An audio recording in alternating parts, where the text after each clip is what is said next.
My guest today is my dear friend Christina Rivera of Savvy Broadcasting. In this episode, we delve into the hilarious and unpredictable world of roommates. Christina talks about her book, My Crazy Roommates, The Names Have Been Changed to Protect the Deranged. This memoir shares her extraordinary experiences that shaped her perspective on life, relationships, and the power of laughter. Welcome to Lifeology.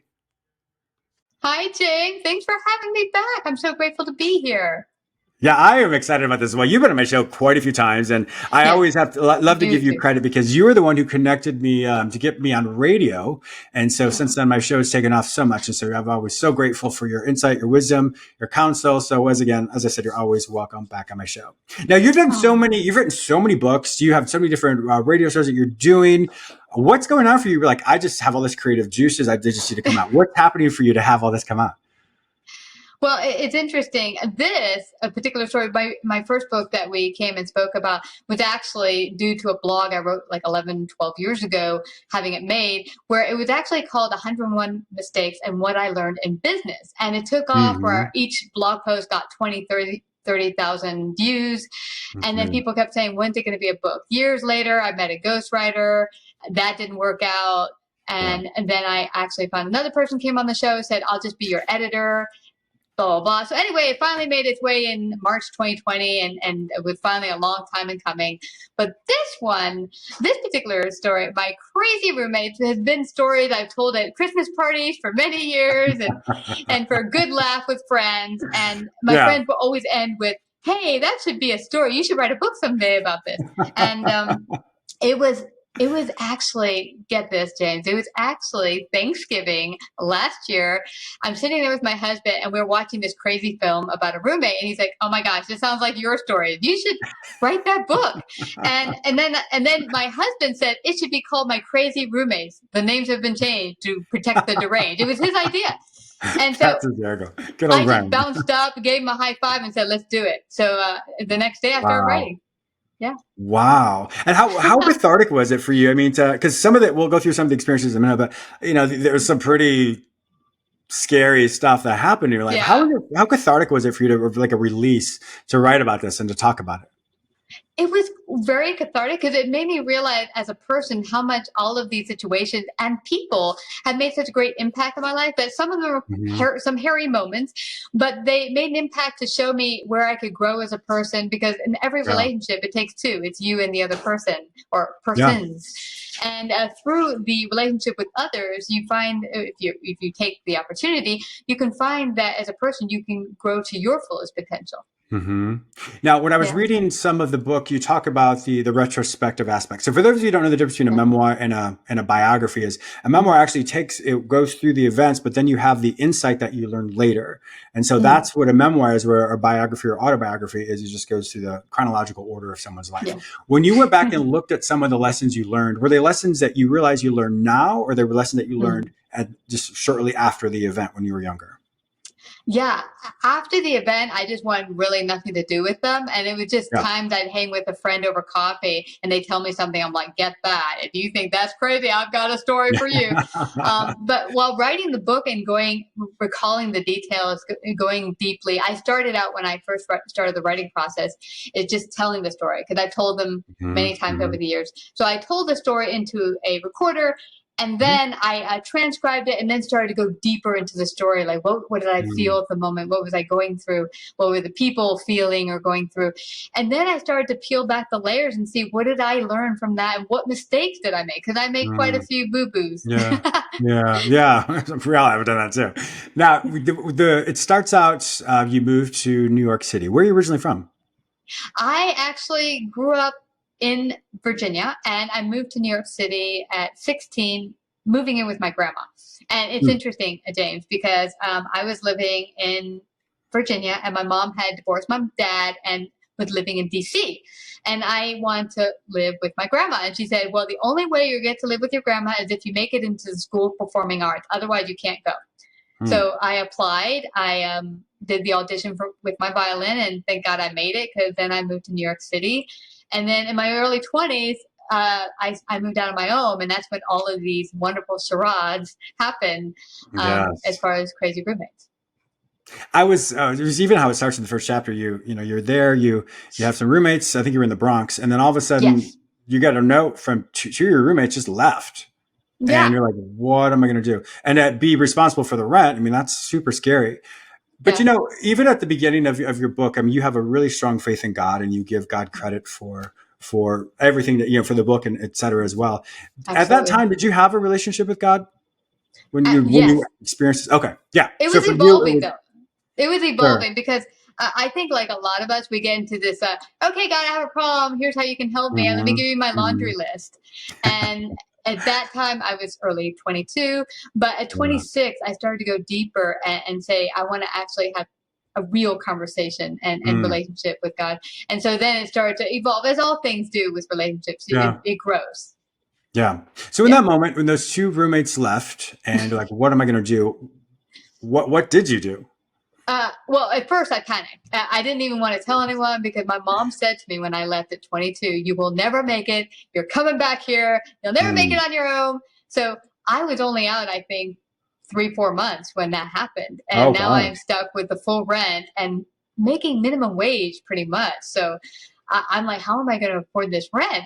So I would lay on the couch feeling sorry for myself. And then I started to pray, but cry out to God, what am I going to Mm-hmm. do? I can't handle Mm-hmm. this. And the phone rings. Get this. The Mm. phone rings. I run to pick it up. And there's a stranger on the phone saying, I hear you need a roommate. Huh? What? What do you mean? I didn't tell anyone. And so Yeah. it just was a really crazy thing where my best friend's sister's boyfriend somehow had a clue I needed a roommate. So it was a weird connection because I hadn't told anyone, but as you will read, it turned into something. Yeah, so I don't. I want to give it away, but I don't want to give it away because it's you know. But I think it's always interesting though. The way I've learned things is when we are given a gift, you know, something can help us through something. You can't Yeah. always hold on to that gift because there's an expiration date on some things, not everything, but Yeah. but it's important to know when to let something go and when not to let something go. You know, and Yeah. so I think it's important for all of us. It's a really good reminder of when something helps us in the moment, that's great. But if you hold on to it longer, then Yeah. it can become toxic in a lot of ways. And fortunately, the situation Well, became a little toxic for you. yeah, But let's it go sounds there. like Can we go there real quick? yeah, I'd like yeah, to of just course. touch on that real quick because interestingly, what I realized my greatest takeaway from that moment in time was the fact that I was helping her stay in the negativity and I Mm, myself, because I didn't write this in the book, but I myself was having some difficulty because my dad had been abusive. So I was mm. having a lot of anger issues and probably kind Sure. of goading her in, You without didn't realize realizing we it. just Sure. start Yeah, of chit course. chatting, having our, as I used to call them, bitch sessions about Hmm. life.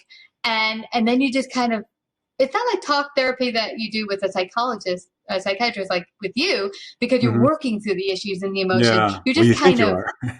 well, you think you are, but when you're together with friends, you're just going in circles with Yeah. Yeah. negativity, and Yeah. it doesn't help you grow Yeah, and or move past it. especially if one person gets stuck. I mean, for you, it's just a confession, just like whatever, and then you're able to compartmentalize that and move on. And then, Yeah. unfortunately, this person was not able to do that, and it's Mhm. unfortunate. And then I'm Yeah. pray for this person, and I'm hopeful that regardless I of whatever hope happened, she's, that she's yeah. doing fantastic. Yeah. Through all this, though, you know, you have these events and experiences. What would you say? Because I don't want to talk about all the events, but what would be another bigger one that you're like, oh my gosh, this is so outlandish, no one's going to believe me. Well, actually, what's outlandish is one of the stories, and I don't remember which chapter it is. The gal I lived with, that was a girlfriend from Spain, she did some willy-nilly stuff, crazy stuff, which I talk about in the book. She tries to commandeer my apartment while I'm away Oh, and oh, literally calls the landlord and tells them, hey, she no longer lives here. Could I get a new lease with my name on it? oh my gosh, are you kidding me? Yeah, absolutely. So it didn't work out, and you'll find out why in the book. But here's the thing. When it didn't work out and we kind of had to separate and she wasn't living with me anymore, their last words to me were, I will kill you if I ever see you again because of the way things worked out. So I was like, oh, I was not keen at how things worked out. But several weeks later, I'm walking down the street in Manhattan and she's on a payphone and I see her and I'm like, I'm going to go the opposite direction because I don't want to run into her after what Yeah. happened. So she sees me and then she starts running towards me. I'm like, ah! So I try to get away and she grabs my purse and grabs it really hard, and I'm holding on to it because, believe it or not, I had just gotten paid and my paycheck was in there. Oh, I was like, I ain't letting up. Yeah, so I'm holding on to the purse for dear life, and she's trying to pull it away, and she's screaming at me in Spanish because that's her first language. And I couldn't think of what to do. So I did the first thing that came to mind. I just started screaming, she's stealing my purse. Help, help. She's stealing my purse. And there's a bar right outside the door where we're having our scuffle. And some guys come out and say, is that true? Are you trying to steal her purse? And she looks up because now it's kind of stunned her out of, what was going on. And when they stunned her, she let go. I ran to the corner, jumped into a yellow cab, said, go, go, go, hurry, hurry, hurry. And he ran, and that was it. Oh, and I forgot. As I was running, she grabbed my shirt, pulled off my shirt. I'm now bra hanging out. Oh my open. gosh. Yeah. And so that I didn't put that in the book because it made the chapter about 10 pages longer, but yeah. Wow. Good. It's funny when I first met you, I'm not that you're not this way now, but when I first met you, you were so not demure, but you were just so, I just thought so straight laced. I had no idea all this background and story that you have. And it's just absolutely fantastic. A lot of people though, they're going to be like, whoa. What was one of your biggest lessons in that respect?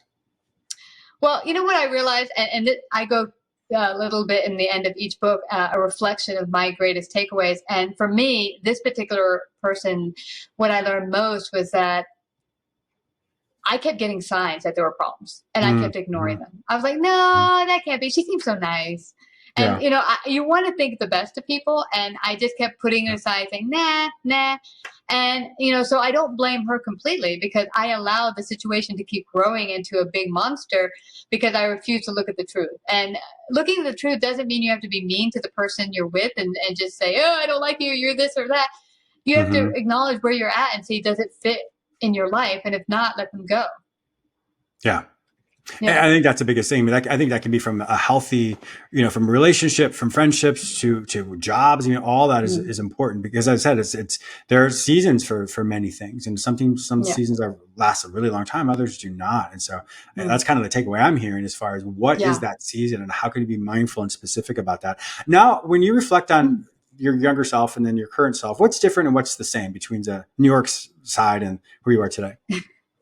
Well, what's different is now I will truthfully speak my mind, but in a kind manner.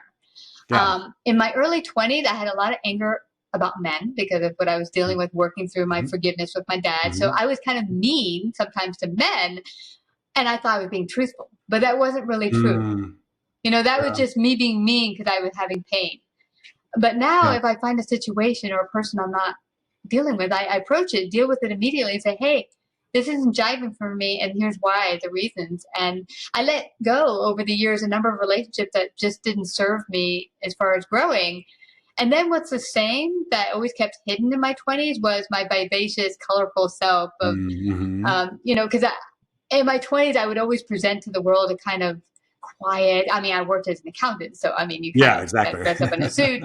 But there would be moments where some people would say to me, "You look like you should be Billy Idol's sister," because I had punky blonde hair, and while I wasn't working, I was wearing kind of rock and roll clothes, and so my personality is now fully out, and that was pretty much the same in my 20s, but I tried to hide it. I can see that. Yeah. With this kind of the topic we're talking about as far as learning how to let things go at the appropriate time, how are you navigating that? How are you doing with that?